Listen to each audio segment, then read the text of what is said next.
Hello बच्चों, last class में हमने नेशनल इनकम के बारे में पढ़ा था। आज हम नेशनल इनकम पार्ट 4 की बात कर रहे हैं और पार्ट 4 में हम सीखेंगे, सबसे पहले सीखेंगे what is domestic territory. Domestic territory क्या होता है? जब हमने नेशनल इनकम के बारे में पढ़ा, नेशनल इनकम क्या होती है? वो फैक्टर इनकम होती है जो सिर्फ रेजिडेंट के द्वारा कमाई जाती है, दैट मीन्स हमारे देश की इनकम।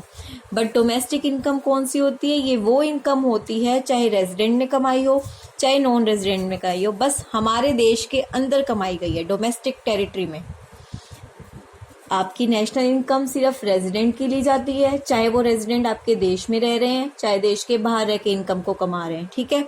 बट डोमेस्टिक इनकम क्या होती है? चाहे रेजिडेंट हो चाहे नॉन रेजिडेंट हो, पर होनी देश की बाउंड्री में चाहिए। यहाँ पे डोमेस्टिक टेरिटरी का मतलब सिर्फ ये नहीं कि इंडिया की मैप की बाउंड्री, नो।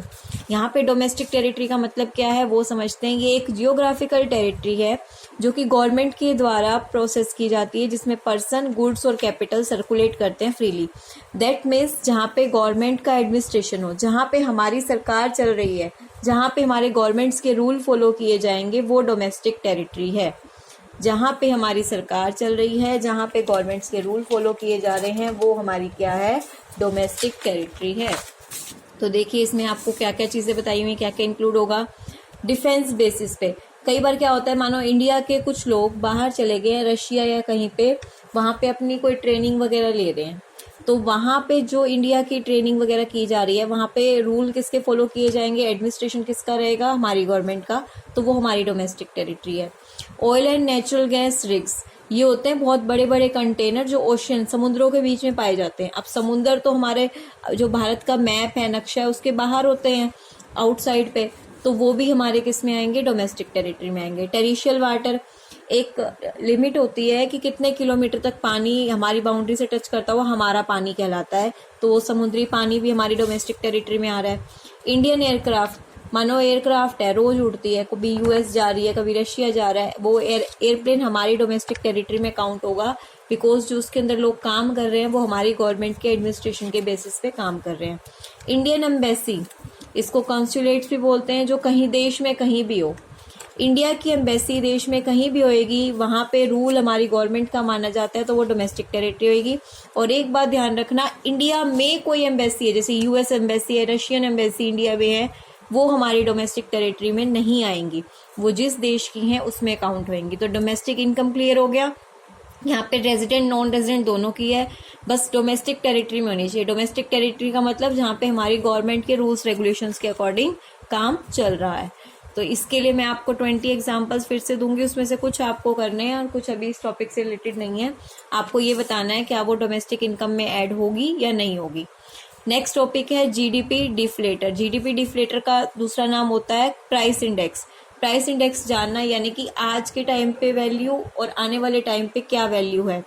तो देखिए जीडीपी डिफ्लेटर का हमारा फॉर्मूला होता है, ये 3 या 4 मार्क्स में क्वेश्चन आता है। नॉमिनल जीडीपी बाय में रियल जीडीपी मल्टीप्लाई 100, ये आपका फॉर्मूला है कैलकुलेट करने का।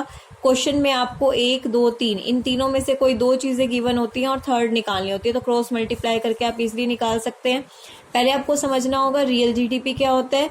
रियल जीडीपी का फॉर्मूला होता है price of base year multiply quantity of current year, यानी कि हर साल आप बेस ईयर के प्राइस से मल्टीप्लाई करोगे। बेस ईयर का मतलब क्या होता है कि आपने किसी भी एक साल के प्राइस को बेस मान लिया है, पर नॉमिनल जीडीपी में हम करंट ईयर का प्राइस और करंट ईयर की ही क्या लेते हैं? क्वांटिटी।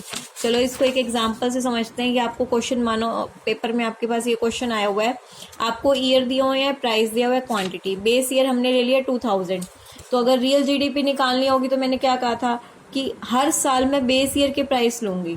बेस ईयर का प्राइस कितना है? 10।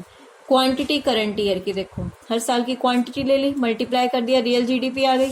नॉमिनल में हर साल मैंने क्या किया? देखो प्राइस चेंज किया, करंट ईयर का प्राइस, करंट ईयर की क्वांटिटी मल्टीप्लाई किया, रियल जीडीपी आ गई, नॉमिनल जीडीपी आ गई। जीडीपी डिफ्लेटर का फॉर्मूला क्या होता है? नॉमिनल जीडीपी बाय में रियल मल्टीप्लाई 100, जीडीपी डिफ्लेटर आ गया। बस इसको प्राइस इंडेक्स भी कहते हैं। ये छोटा सा ही टॉपिक था, फिर से देख लीजिए। आज की वीडियो में हमने क्या करा है, मैंने आपको डोमेस्टिक टेरिटरी बताया है। डोमेस्टिक टेरिटरी का मतलब क्या होता है? आपकी डोमेस्टिक की वो बाउंड्री, आपकी कंट्री की वो बाउंड्री जहाँ पे आपकी गवर्नमेंट का एडमिनिस्ट्रेशन चल रहा है, गवर्नमेंट के रूल्स रेगुलेशंस चल रहे हैं। डोमेस्टिक इनकम चाहे वो रेजिडेंट अर्न की हो चाहे नॉन रेजिडेंट अर्न की हो, जो इनकम हमारे देश के अंदर रह के अर्न की गई है, हमारी डोमेस्टिक टेरिटरी की बाउंड्री में रह के कमाई गई है, उसे हम डोमेस्टिक इनकम कहते हैं। उसके बाद हमने जीडीपी डिफ्लेटर यानी कि प्राइस इंडेक्स निकालना सीखा था। Thank you.